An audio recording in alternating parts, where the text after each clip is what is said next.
Kasus kematian seorang dosen Universitas 17 Agustus Semarang masih diselimuti teka-teki.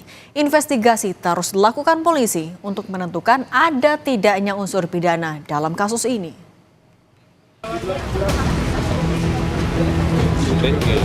Investigasi untuk mengungkap kasus kematian dosen Universitas 17 Agustus Semarang Dwinanda Linsia Levi terus dilakukan.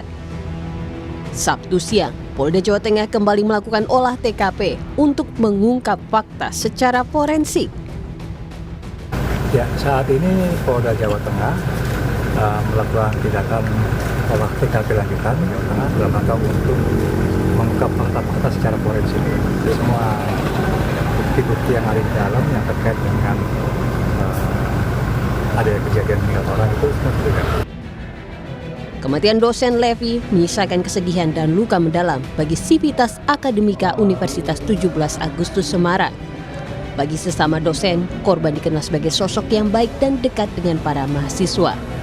Sementara itu, kuasa hukum keluarga korban, Zainal Abidin Petir, meminta polisi mengusut tuntas dan transparan kasus kematian korban. Warga curiga sebetulnya meninggalnya karena apa?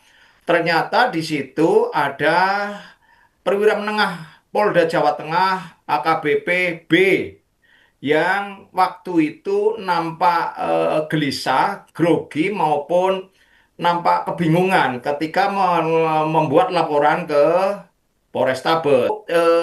AKBP B berusaha mau minta barang bukti, baik laptop maupun HP.